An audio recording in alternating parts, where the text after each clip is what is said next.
Is it altcoin season or do we have to wait a little bit longer for it? Bitcoin recently put in a major move to near $100,000 and has recently been crabbing just underneath it. This is crypto simulation theory. I'm the Gaussian snake. Nothing here is financial advice.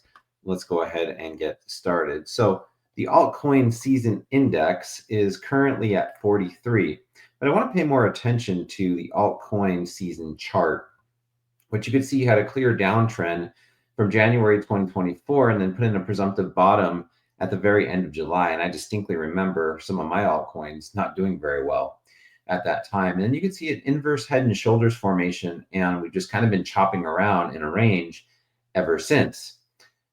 This leg of the altcoin season index has recently been moving up fairly aggressively.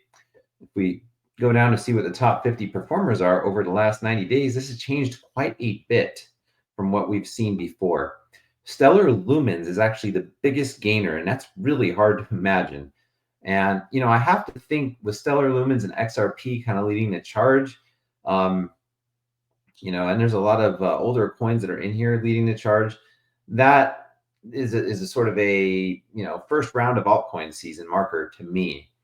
I think that the change in the guard at the SEC, the fact that we're probably looking at a very pro crypto friendly administration is helping things quite a bit. And but yeah, if you look at the top performers, you've got Stellar Lumens, Dogecoin, Omnom, which is an OG meme coin on Doge chain, Thui, an amazing layer one, and then we have Cardano, XRP, HBAR. I mean, notice that some of these names we haven't seen up here in a while. Bonk. Interestingly, Bonk did really well around this time last year as well, maybe a couple months before now. Pepe, CRO, VChain, VChain. That's a dino. Uniswap, Solana, Aptos, Litecoin, Polkadot even is on the list. Cosmos, Avalanche recently, and look where Bitcoin is, and it's falling. And look what's below it. BitTensor, Ethereum Classic, Bitcoin Cash, Chainlink, Arbitrum, Aave, and so on and so forth. So I think some of these in here are likely to move ahead of Bitcoin pretty soon. So what's going on? Well, glad you asked. So let's go ahead and take a look at our friend Bitcoin dominance. Now let me just see what kind of candles I have on right now. It looks like Heikin-Ashi, which actually is not a bad idea. I think I'm going to leave these on. Heikin-Ashi candles are really good at spotting a change in trend. And this 60% level has kind of acted as a bit of a barrier for Bitcoin dominance. Now, Bitcoin dominance does still look bullish, but we are seeing some indecisive Heikin-Ashi candles.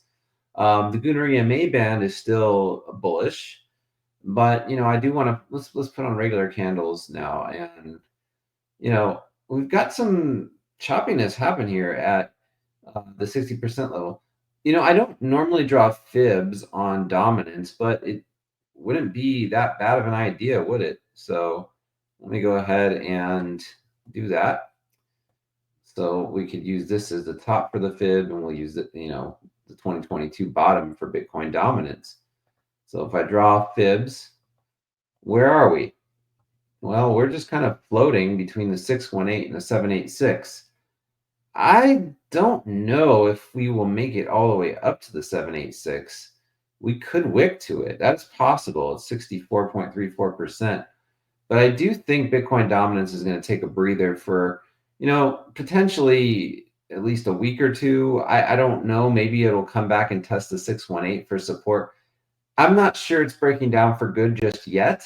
I don't really want to say that, but it really doesn't matter. That's the thing. Like altcoin season, the beginning stages of it, as far as I'm concerned, are here. And Bitcoin dominance is likely to break down relatively soon, probably by the end of the year at the latest. If somehow miraculously, maybe even the beginning of next year. You can see the Gaussian channel is very much concave down, widening. This is a sign of weakness. And we've seen what's happened in the past with this metric when that has happened. We can take a look at some other metrics with dominance to get an idea of what might be going on. Let's go to the stochastic oscillator. That's a good one to kind of spot topping and bottoming. Yeah, I mean, this is going down. No question about it. So I think we're going to see some relief And this could basically be our altcoin season as we head down toward the depths. Bitcoin dominance doesn't have to drop precipitously for that to happen. In fact, it's probably a good thing if it doesn't. Generally, you see that in bear markets. So we do want to see Bitcoin dominance pulling back. That is what we're seeing. It's underneath 60%. That is a good thing. We're seeing Dino coins start to rise from the dead. So these are all positive signs that altcoins are waking up in a more material way. Another metric that we could look at is ETH Bitcoin, which I've been looking at a lot lately. And I've still got my fibs on that. Look at the stochastic oscillator starting to round itself out and start to head back up. So, I did say on my channel on the live stream last night, it's quite likely that ETH Bitcoin has bottomed or is very close to bottoming. It's close enough to where I wouldn't even care anymore. The 382 fib is at 0.030, Bitcoin. We made it all the way down to 0.032 Bitcoin. So really, how much lower are we going to go? You see the Gaussian channel starting to, it's widening, flattening out a little bit.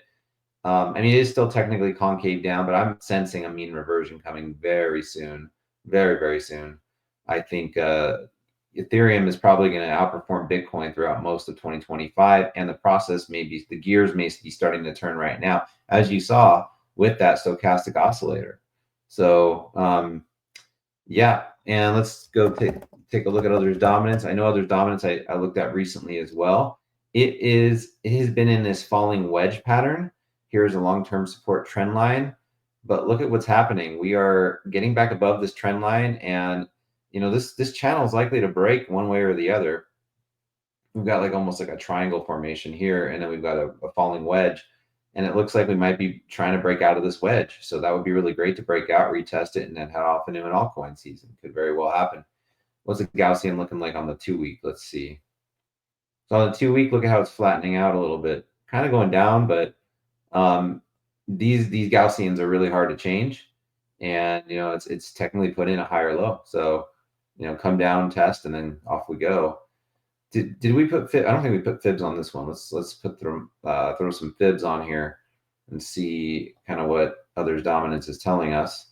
So others dominance is basically right now trying to maintain the 236 fib, and this is a very common thing to do. Is you come down below the 236, you bounce up to the 618, and then you come down and you retest the 236 just for a bullish confirmation and off to the races. So everything I'm looking at here is pointing to an altcoin season that is already pretty much underway. So by the time that it's obvious, by the time all of our coins are pumping, it's probably too late.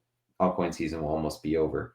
So while this is not financial advice by any stretch of the imagination, I do think that Bitcoin's growth is probably slowing down somewhat. It could very well break through 100,000 next week, but I don't think Bitcoin's going off to 160K or anything like that this year. The highest I could see it going, if it rockets off soon, is probably around 117,000. That would be the very top of my linear regression trend line. If you go back to my video from last night, you'll see what I'm talking about.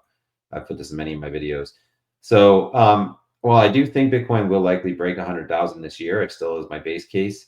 I don't think it's going to hold back altcoins for that much longer. So, while I could see altcoins kind of pulling back somewhat if Bitcoin goes on another run, I think we're likely to start to see them make a move in the coming weeks. And as we approach the end of the year, which is in line with what's happened in past cycles. It's amazing how history just kind of rhymes from one cycle to the next. We always think it's going to be different, and it just kind of ends up being the same.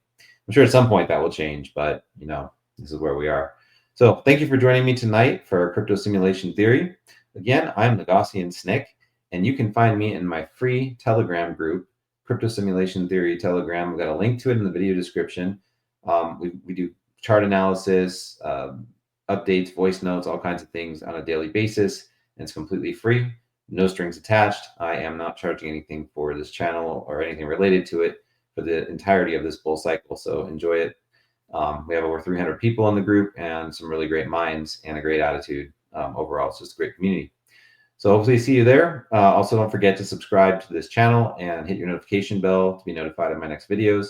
And please don't forget to like and comment and let me know what you think. Do you think it's altcoin season, or do you think we still have a ways to go?